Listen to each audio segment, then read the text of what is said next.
ډاکټر صاحب زه نور درنه ځم لیکن زه صرف دا وایم چې موږ مسلمان یو او الحمدلله په هر شي خبر یو، هیڅ کوم اسلام هیڅ کوم حدیث هیڅ کوم آیات داسې نشته. پکتیوال صاحب په بخښنې سره چیرته دی لږ پاتې شه ته دلیل زما دغه یو سوال ډاکټر صاحب د پکتیوال څخه دی. پکتیوال دغه تاسو یو منټ صبر وکړه، ته یو منټ صبر وکړه، یو منټ صبر وکړه، ته یو منټ صبر وکړه، یو منټ صبر وکړه. ته ما سوال د پکتیوال نه خدای مخوار نه کوي.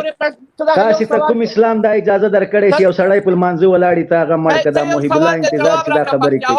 دا سړی غلی کوي، دا بدتمیزه سړی دی. ډاکټر صاحب را باندې بې عزته کوي چې هر څوک دا کته کوي غلی موږ هم بې عزته کول زده دي. یو ساعت غلی کښېنه چې بې عزته کول زده دي. یو ساعت غلی کښېنه، غلی کښېنه، یو ساعت غلی کښېنه، یو ساعت غلی کښېنه، یو ساعت غلی کښېنه، یو ساعت غلی کښېنه. زه د دغه محب الله انتظار خبره کوم. سره به تاسو پوښتنه لري، ته چې موږ پوښتنه کوي بلم تاسو پوښتنه لري، مهرباني وکړه جواب راکړه. تاسو خبرې ته ټول اورم، زه تاسو ټول درو وارث درانی ته خو یو د صبر وکا او ته سره ته بخینا چې صبر نشي کړای. یو د صاحب ګوره ته په هر ځای کې ورو تا کنزلیز د کړي د تراجه چې دلیل منطق زده کې داخله ځکه تا نه دلیل منطق غواړي، تا نه کنزا نه غواړي. محترمه اوس ما خو تا ته ولاکه کنزا کړي، که غواړې چې کنزا درته وکړم خو دلته یوه خورکۍ ناسته د دغې د اخباره به یې نه درته کوم، که د زړه ورته کېږي درته وبه یې کوم. پکتیوال صاحب پوښتنه درنه ډاکټر صاحب دا راته ووایئ چې زه دا د محب الله انتظار خبر دغه سره خبرې کوم. د اسد د وارث درانی چې دا په سره تبخي ناسته چې صبر نشي کړی، اور ناسته په اوبو کې غر کېږي، څه چل لري؟ مشکل یې څه شی؟ پکتیواله تا نه پوښتنه یو سړی وکړي، ته دلته بحث ته راځي چې ما نه پوښتنه کوي، دا حق لري چې تا نه پوښتنه وکړي. ولې دا پوښتنه اول ما ته دا ووایه وژو نیسه، زه به د هغه د سوال جواب ورکم. ته ما ته دا ووایه چې په کوم حیات په کوم حدیث کې دا راغلی چې یو سړی د په لمانځه ولاړي تا ته د هغه مرګ روا ده؟ چا تا ته دا اجازه درکړې؟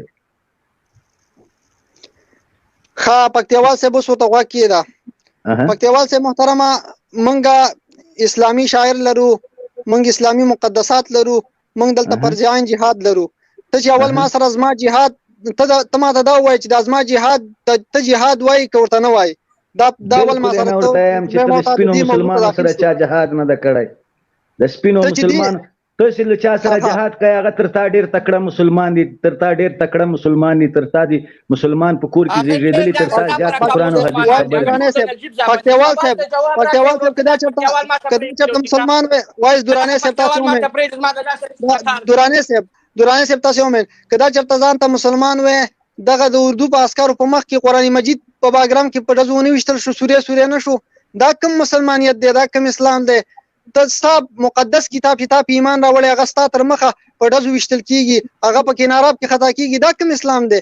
دې ته ته څنګه مسلمان وایې؟ ولا چې په مانځه نه چې په سجدې کې ګورې ته څنګه مسلمان یې چې دغه قرآن شریفونه دغه وطن دغه جومات چې ټول دغو سرو کفارو ته ورپرې شو د تا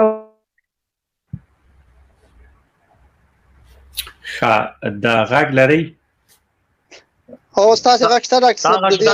مهرباني وکړه.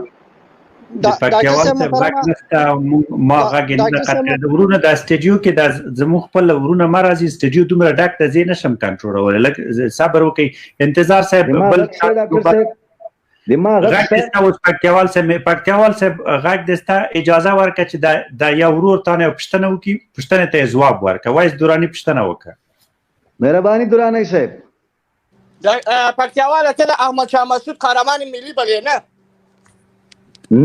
نه ولې نه بلې؟ خو په سوشل میډیا کې خو ته احمد شاه مسعود قهرمان غوږ ونیسه، یو زه نه بولم. قانون اساسي د افغانستان هغه ته دا لقب ورکړی، زه د خپل قانون اساسي احترام کوم. ټول افغانستان یې بولي. زه تا ته ویډیو پلی کوم چې احمد شاه مسعود پلونه اړوله غورځوله. غوږ ونیسه نو د نجیب زه خو به زه تا ته سوال لرم نو د احمد شاه مسعود ولې پلونه ورانوله؟ 5 میلیونه افغانان یې مهاجر کړله، خلک یې در بدله کړله. ها ستاسو د وایس درانه صاحب دغه د بحث اصول نه دي وزنی شي که خالي شي وای دا راځي درانه چې بحث سره وکړه وایس درانه صاحب تاسو د اداره عالم صاحب تفرید یې تاسو د اداره عالم صاحب تفرید یې درانه صاحب اداره عالم صاحب تفرید منطقي بحث درانه صاحب وزنی شي او که خالي شي وای اوس په دې وخت درته وایس ته یو د خبرې ته وګورئ تنها خبره یې ده چې چا پول وران کړی چا جنایت کړی صرف هغه جنایت وسره وایو او رښتیا بیا وایو دروغ به نه پکې وایو کنځا به نه پکې کوو یو د بل توهین به نه کوو ډېر ډېر کار آسان پکې واخ صاحب تاسو ځای وایي نو ولې تیاری یو ده ګورې درانه صاحب د قانون اساسي د لقب ورکړی چې د قانون احترام یو د خبره وکړم یو د اجازه غواړم یو دقیقه ورونو تاسو پښتنه لري راځي پښتنه وکړي اما د پکتیاوال من حیث یو افغان او من حیث یو مسلمان د حق ده چې د اسلامي امارت د استازو او د طالبانو نه پښتنه وکړي د حق ده د انساني حق ده بل شی مونږ هیله کوو نش کنځلې کوو نه پښکنځلو باور لرو زه په داسې یو اسلام باندې مین یم چې ماته د اخلاق د ادب او د انسانیت درس راکړي همداسې د زه د پکتیاوال احترام کوم من حیث یو احترام من حیث یو مسلمان او من حیث یو افغان احترام کوم اجازه راکړئ په همدې لحاظ خبرم در سره خوښه ده ما لیدلی ګورې داسې نومیږي دغه ورور حیدر عالم ورور تاسې حیدر عالم نومیږي کسې نومیږي زه خو د برمنګام نه یم فارغ شوی نه کوم ډاکټر یم نه کوم پروفیسر یم نه کوم جنرال یم ګورې سوال دلته دا نه ده چې زه دومره غټ سړی یم خدای مه یې کوي چې زه دلته په خلکو د کفر ټاپې ولګوم لا په خلکو څوک کفر ته سوال دلته دا ده چې څه شی موږ ته اسلام راشي نبی کریم صلی الله علیه وسلم حدیثونه چې یایي هغه دا یایي چې که چېرته دا ډاکټر صاحب وایي چې خدای مه یې کوي دا پکتیاوال کافر ده او په دې پکتیاوال کې د کفر څه شی نه دا خبره ډاکټر صاحب ته بیرته رجع کېږي طالب په خپله ځان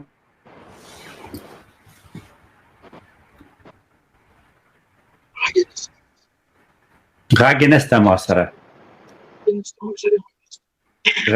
سره نسته او بخیر ډاکټر صاحب اجازه ده زه خپل سوال کوم زه ډیر زیات ته منتظر وخت ورکه بيخي ور اخر چې خلاص شي اسنه کوم رور چټیات وي دا به تخنی ورکه وخت ډاکټر صاحب مختصر کا پښتنه لري وې کوي متن شاپ پرې دی که مختصر څه پښتنه لري مهرباني وکړئ مناسب نه چې ځان ته اسلام پاله وای او زنان ته داسې خبره کوي دا به مناسب نه وي سې نه دی ویلي دا اسلام پاله ځان سره کېده حسین شاه درې دانې ستونه ځان سره کېده ما ورته ویل مال دغه اکته نور مې څورته ویلي زماري خور په ځای دا زه ته خور په اسلام پاله الحمدلله الله ستونه ځان سره کېده حسین شاه تحریفي دي متن لایف